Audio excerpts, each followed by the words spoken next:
Alors, une autre petite vidéo. Là, par exemple, pour Mathilde, qui avait 7 CP, là, c'était écrit CP partout, y compris là, où je viens de mettre des R. Donc là, il faut bien mettre repos, repos, repos, et bien mettre un CP sur cette semaine-là. Mettre repos sur le dimanche, et là, bien mettre tous les CP de la semaine. D'accord ?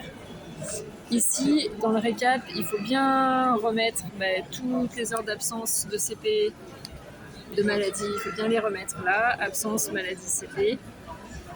La colonne R, vous vous en occupez pas, c'est une colonne qui me concerne que moi, toute seule.